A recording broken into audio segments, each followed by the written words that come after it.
Seguimos, amigas y amigos, en Círculo Virtuoso, y ahora tenemos una entrevista muy importante, por cierto. Estamos con el doctor Enrique Saavedra Tarmeño. Él es docente de la Universidad Nacional Mayor de San Marcos, es contador público colegiado, por cierto, pertenece a los miembros de la miembro hábil en el Colegio de Contadores Públicos de Lima, que por cierto también nos comentará la situación preocupante de los miembros de la orden, amigas y amigos.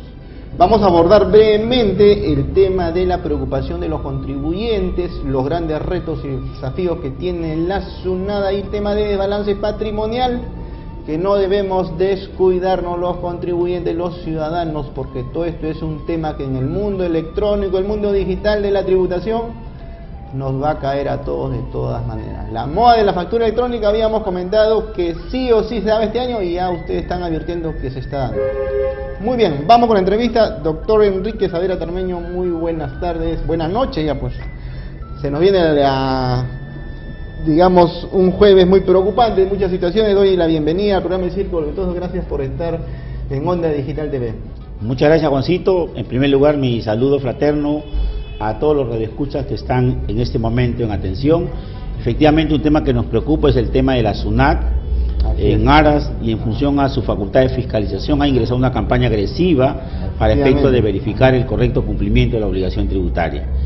En ese aspecto, la tecnología le ayuda a definir mejor el perfil del contribuyente, es decir, a quién fiscalizar, cuándo fiscalizar, cómo fiscalizar. La data que se recoge tanto de la información que deja el contribuyente y la información que recoge SUNAT de terceros, como puede ser el ITF, como puede ser el PET notarios, como pueden ser las declaraciones mensuales, le permite a SUNAT hoy definir el perfil del contribuyente. Pero ¿qué es lo que está pasando? ¿Qué está ocurriendo, doctor? A ver, ¿qué es lo que está ocurriendo? Que en este proceso de hacer un contraste de información, por ejemplo, a través del ITF, respecto de lo que el contribuyente ha declarado o no ha declarado, SUNAT detecta una inconsistencia y notifica al contribuyente. Pero en muchos casos, este levantamiento de información no ha pasado por el filtro correspondiente y genera una incertidumbre en las contribuyentes, en los sujetos deudores. ¿Por qué razón? Por ejemplo, el ITF solamente levanta una parte de la información financiera, y esto da lugar a que en muchos casos, aparentemente, se genere un incremento patrimonial por las personas, que genera pues desosiego, porque de pronto tiene una renta de 1 millón, de 2 millones o 10 millones, cuando en la práctica puede también ser rentas no gravadas. Eso es por un lado. Por otro, la generalización ahora de la facturación electrónica y la contabilidad electrónica obliga pues a que los contribuyentes se pongan barbas en remojo y puedan requerir ahora sí a su contador y a su experto tributarista para que lo ayude a soportar este proceso de fiscalización. Ahí es necesario la participación activa del gremio profesional, que estos últimos años ha sido descuidado. ¿En qué sentido? La defensa del gremial, digamos, bueno. La defensa gremial y la defensa del contribuyente respecto de cuál es el verdadero alcance de la facultad de fiscalización. Esta, que es de carácter discrecional, en muchos casos puede generar una rebasa. Que no haya un abuso, digamos. Que no haya un abuso, que se respete los derechos constitucionales. Por esto requiere de una organización, como es el gremio de los contadores públicos, que ya nosotros desde la década del 90 hemos alcanzado una propuesta de que este proceso de fiscalización sea desarrollado de manera compartida con la SUNAT, como lo hace México, como lo hacen en otras partes del mundo, en la cual la profesión participa y permite reducir la evasión fiscal. ¿El seguimiento de esa propuesta cómo está actualmente?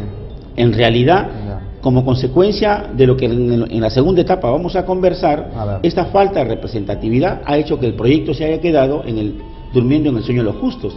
Es decir, no se ha activado, no ha habido un seguimiento. ¿Por qué razón? Lamentablemente la SUNAT se ha concentrado exclusivamente en aquellos que están inscritos, aquellos que tienen número de RUC. Pero el tema de la informalidad, el tema de la evasión fiscal, el tema de la defraudación tributaria no ha sido atacado por la reto más grande de la administración. Y ahí está en realidad donde se tiene que trabajar. No es posible que aquel contribuyente que se formaliza tenga que subir la presión de parte de la SUNAT, de parte de todos los organismos administradores, Ministerio de Trabajo, Ministerio de Industrias, RENIET, etcétera. Todas estas instituciones comienzan a generar obligaciones y esto hace que muchos se salgan del sistema. En realidad acá la visión de la SUNAT tiene que cambiar y tiene que orientarse a erradicar de manera frontal el tema de la evasión y la defraudación tributaria. No es posible que en este instante, en pleno diálogo, en este momento por la zona sur de Puno, por la zona norte de Tumbes, aquí en la zona del Perú, estén ingresando camionadas de productos que son subvaluados o cambiados de codificación, de tal manera que permite que el contrabando sea un negocio que no ha sido atacado frontalmente y que ataca a los negocios formales. Por eso que el contribuyente siente que el peso de la tributación en realidad le genera un sobrecosto y muchos quieren salirse del sistema más que entrar en el sistema. Esto requiere una propuesta agresiva de hacer una reforma fiscal de manera integral, pero que vaya de la mano con un acompañamiento a los microempresarios. Los micro y pequeños empresarios, que representan el 70% de la dinámica de la economía del país, requiere una fortaleza, requiere un apoyo, requiere un respaldo de parte de una cambio de visión de parte de la SUNAT. Mientras no se toque el tema medular, que es la evasión y defraudación tributaria, pues cómo van a mirar los otros como una etapa de sobrecosto. Pero ahí viene un tema de que hoy nos convoca, que es el tema de la corrupción. Es decir, nuestros recursos se recaudan y cómo se están aplicando. Hoy los audios que han sido destrabados, vinculados a un poder importante como es el Poder Judicial, pero que prácticamente de manera transversal toca a los otros poderes, en la cual la corrupción es un tema generalizado, sin duda resiente la conciencia tributaria, resiente la actitud de los contribuyentes de saber que sus recursos no son aplicados. Doctor Saavedra, en ese sentido, algunos televidentes manifestarían de repente que la institución en sí como administración tributaria no está en ese escenario que estamos viendo ahora de corrupción, porque mucho se habló que cuando se, digamos, fundó la administración tributaria fue una de las mejores porque vinieron, digamos, profesionales extranjeros, ¿no?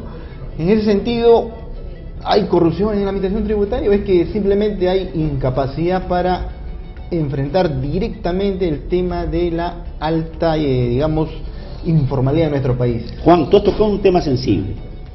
Efectivamente, en la década del 90 se inició un proceso de reforma importante de la administración tributaria, se simplifica el sistema tributario, pero de esta parte, hasta el día de hoy, se ha ido descuidando el objetivo primigenio de lo que debía ser la administración tributaria. Pero por otro lado, la falta de decisión política de los órganos rectores vinculados a la administración tributaria, que no le permite entrar al accionar directo que es la defraudación fiscal. Es decir, no hay decisión política. ¿Y esto qué implica? Actos de corrupción. Hace 3 semanas, por ejemplo, el gremio de trabajadores de la SUNAT ha denunciado cómo es que se está llevando los procesos de capacitación, cómo es que la alta gerencia se ha convertido en una bolsa de empleo de personajes vinculados al accionar político. Es decir, se ha roto la meritocracia en la SUNAT, no se respalda al trabajador que hace trabajo de carrera. Eso ha resentido, sin duda, la recaudación fiscal. No podemos estar, en realidad, sin dar opinión. Si nosotros cerramos al 2016 con un promedio del 16% en recaudación fiscal, cerramos el 2017 con menos del 11%. ¿Eso qué significa? Menos ingresos, menos obras, menos servicios públicos. Pero la razón es justamente porque no hay decisión política de atacar este flagelo del Perú, que es la corrupción en todos sus niveles. Por lo tanto, la SUNAT no se ha escapado de este tema. Está la denuncia al gremio de los trabajadores a la ex superintendente, por ejemplo, respecto de cómo se está ejecutando el presupuesto de la SUNAT. En ese sentido, entonces, se necesita mucha voluntad por parte del Parlamento Nacional, profesionales en la administración tributaria, porque hay un tema de política fiscal y el tema de la parte en sí de trabajar desde la misma administración tributaria, cómo recaudar y establecer, pues, la política tributaria y la política fiscal. Son aspectos de repente técnicos que nuestros amigos televidentes de repente necesitan en breve cómo se maneja este tema y dónde están los puntos débiles, de repente por parte de la administración tributaria y por parte de los parlamentarios o quienes tienen que hacer, digamos, desarrollar toda la parte normativa para que esto finalmente confluya a que se supere estos aspectos que tanto preocupa a nuestro país. Si es que no hay recaudación suficiente, entonces las obras quedan a medias o simplemente no se ejecutan, como usted bien manifiesta. 2 ejes centrales, doctor, a ver, coméntenos. Efectivamente, un eje fundamental es la concepción originaria de qué es la tributación. La tributación en realidad es una herramienta de redistribución de la riqueza. Correcto. Es decir, pedir la tributación, recaudar los ingresos, redistribuirlos adecuadamente y generar servicios y poder ir quitando, reduciendo las brechas de desigualdad que tiene nuestro país. Entonces, tenemos en primer lugar que volver a esa concepción de que la tributación sí, efectivamente, puede convertirse en una importante herramienta de cambio social, de transformación, a través de una recaudación y de un aplicativo en los servicios públicos. El primer eje. El segundo eje, necesariamente, se tiene que pasar por una transversal reforma fiscal, que tenga que ver la administración tributaria y el sistema tributario. No los parches, no las clásicas modificaciones tributarias del 31 de diciembre. El país ya no da más para esto. Lo que se requiere hoy es urgentemente una reforma integral del sistema tributario y de la administración, que tiene que cambiar su visión, por ejemplo, de un tema fundamental como es la facultad de fiscalización. Así es. La facultad de fiscalización no es cerrar negocios, la facultad de fiscalización no es incrementar de multa a los contribuyentes, la facultad de la fiscalización es incrementar la sensación de riesgo de que los contribuyentes que no cumplen sean detectados y sean sancionados. Claro, es decir, la fiscalización tiene que orientarse en ese sentido y recuperar una visión de carácter educativo, de acompañamiento, de fortalecer a los micro y pequeños empresarios. Esa visión tiene que cambiar. Pero si se va a seguir con esta visión draconiana de cerrar los pequeños negocios, y entonces nos preguntamos qué pasa con Telefónica, qué pasa con la Bacus, qué pasa con el Grupo Eólico, porque tienen su bufete de abogados, difieren el pago por 20, 30 años y a la bodega de Juan Pérez el día de ayer lo acaban de cerrar. Eso no es posible. Requerimos un cambio en la visión que tiene que pasar, recuperar la visión de lo que es el tributo como una herramienta de gestión para redistribuir la riqueza, y por otro lado, el cambio que tiene que darse en el sistema y en la tributación. En el sistema, de implementar una tributación más acorde con nuestra realidad. No podemos llenarnos de sistemas en la cual prácticamente la labor que tiene la SUNAT de administrar los tributos se haya trasladado al contribuyente. El contribuyente tiene que llevar registros auxiliares, implementar hoy el tema de la facturación electrónica. ¿Cuánto implica implementar todo este proceso? Este costo se le ha trasladado al contribuyente. En México no tiene costo. ¿Cómo es posible? Entonces, ¿qué cosa avisoramos? Actos de corrupción. Se vuelve oneroso acá.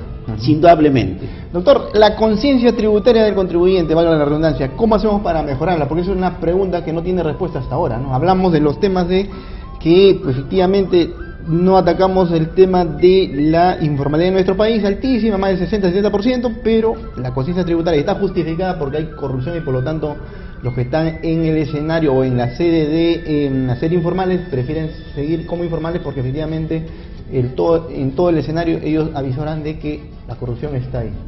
¿Qué le decimos a nuestros amigos que están en la informalidad? Es decir, invitarles a que de alguna manera ya vayan formalizándose. ¿Es complicado dar respuesta a ello? En realidad, siempre volvemos a la decisión política. El tema de la educación. El tema de la educación es una herramienta fundamental. Nosotros tenemos que implementar este proceso de la importancia de la tributación en un desarrollo desde los niveles básicos de educación, en el nivel inicial, en el nivel primario, secundario, universitario. El día de hoy quienes estudian los tributos sin importancia simplemente son aquellos que tienen una ligación directa, como son los contadores o administradores de negocios. Pero oiga señor, ¿acaso no tributa el médico, el ingeniero, el constructor, los microempresarios? ¿Por qué no cambiamos de nuevo y volvemos a educar a nuestros niños de la importancia que tiene la tributación, pero de la mano también con una modificación respecto de cómo se administran los fondos? Nosotros necesitamos hacer una reforma de toda la currícula para que el que estudie ingeniería, para el que estudie arqueología, para el médico, sepa cuáles son sus obligaciones y cuáles son sus derechos en el marco fiscal y lo importante que es para que tenga mejores servicios. Genial, doctor Saavedra. Más bien, un poquito entrando a lo que es la institucionalidad, doctor Enrique Saavedra. Tenemos que recuperar, digamos, la palingenesia moral del Perú. Está bastante afectada por las situaciones que estamos viviendo, pero también las instituciones como son los colegios profesionales. Por ejemplo, pertenecemos pues, somos miembros de la Orden del Colegio de Contadores Públicos de Lima. Yo quisiera que usted se dirija a los colegas contadores que en estos días han venido de alguna manera manifestando su preocupación, que hace mucho tiempo cuando hablamos de esa sana democracia profesionales, donde cada cierto tiempo se hacían las elecciones correspondientes de los decanos, sin embargo se extraña esos tiempos cuando había esos cambios democráticos. A ver, coméntenos un poquito cómo se está viviendo actualmente esta situación de crisis, por decirlo de alguna manera también. Querido amigo Chumpitaz, usted ha tocado un tema sensible. Yo le agradezco por esta pregunta, porque me permite, en primer lugar, en este momento dirigirme a todos los contadores públicos, no solamente de Lima ni del Perú, En primer lugar, para hacerles un saludo fraternos. Hace unos días, el 17 de julio, hemos cumplido 76 años de vida institucional. Efectivamente. Pero, lamentablemente, hace 10 años, en realidad estamos por culminar 11 años, que no ha habido una renovación democrática respecto a la conducción. Hay una serie de eventos que ocurrieron respecto del reconocimiento o no al actual Consejo Directivo. Pero hemos llegado a una etapa en la cual, desde aquí, exhortamos al actual Consejo Directivo, en razón de que ya los procesos judiciales concluyeron hace más de un año y por lo tanto tiene la obligación de convocar a un proceso electoral. Pero no solamente el requerimiento del gremio profesional, de los colegas, de los miembros, es que se convoque, sino que este proceso tiene que tener por lo menos 4 ejes fundamentales. A ver. ¿Por qué? ¿Por qué razón?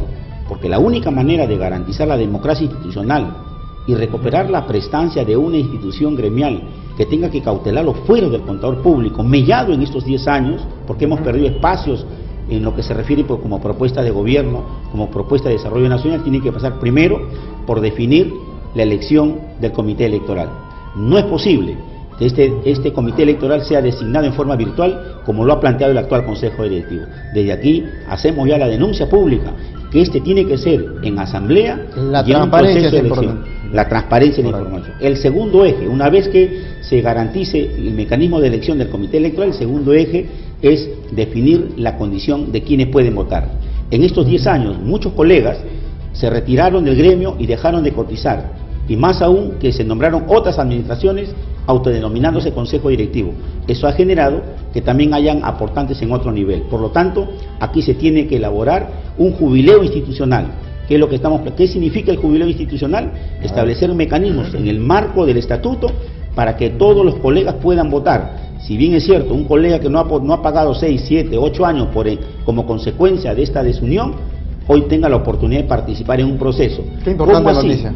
¿Cómo así? Que los colegas puedan pagar 2 o 3 cuotas para recuperar la habilitación, y respecto a los periodos no pagados, simplemente que no se compute para declararlo miembro honorario o miembro extraordinario, pero que tenga el derecho de sufragar. Porque si en este momento, que ya estamos llegando a más de 60.000 miembros de la orden, solamente votaran en el estatuto como está los hábiles, pues sencillamente los participantes serían menos de 10.000. ¿Cómo vamos a elegir un consejo directivo que no tenga representatividad? Ese es el segundo eje. El tercer eje, el reglamento electoral. El reglamento electoral tiene que definir la regla de juego, y esta regla de juego tiene que ser de conocimiento público, es decir, que se cumpla con el principio de publicidad, que se publicite y que los colegas puedan definir cuáles son las reglas de juego. El tercer estamento está referido a la participación de los entes electorales nacionales, la participación de OMPE, RENIET, Jurado Nacional y del grupo, la ONG Transparencia, en vista que en estos 10 años ha sido discutido el proceso de elección. Por lo tanto, hay desconfianza del gremio profesional, tenemos que recuperar la confianza. ¿Cómo? Participando en el proceso, los entes electorales nacionales, para que se constituyan en organizar el proceso, no solamente en mirar el proceso. Lo que estamos pidiendo como líder de la profesión es que este proceso sea conducido por estos entes electorales y con la veeduría de transparencia. Y el cuarto nivel, que tiene que ver con el padrón electoral. El padrón tiene que ser público, se tiene que levantar la información, y esto puede permitir recuperar la democracia institucional y recuperar el tiempo perdido. Correcto, doctor Enrique Saavedra, el tiempo se nos agotó. Más bien yo le comprometo, muchísimas gracias por estar en nuestro programa, y le invitaría para en una próxima oportunidad hablar de estos temas que son muy relevantes para los miembros de la orden, para la institucional del Colegio de Contadores Públicos de Lima. Muy bien, aprovecho esta línea nada más para hacer mi saludo a todos los contadores públicos del Perú, a decirle que sí hay esperanza, que sí podemos recuperar nuestro colegio, pero ese esfuerzo depende de todos nosotros. Desde aquí les invoco a la unidad institucional, a que juntos consolidemos este proceso de cambio y que a partir de hoy iniciemos nuevamente la recuperación de nuestra posición como gremio profesional, con la participación de todos nosotros, para permitir que los jóvenes que hoy estudian contabilidad tengan la esperanza y amen su profesión. Desde aquí mi saludo fraterno, y los convoco para que el día domingo participemos en el TDU, en la Plaza de Armas, y nuestra presencia sea un acto de reflexión y de protesta ante estos hechos que acabamos de denunciar. Muchísimas gracias, doctor Enrique Saavedra Tarmeño. Bien, amigas y amigos, vamos a una brevísima pausa y continuamos con el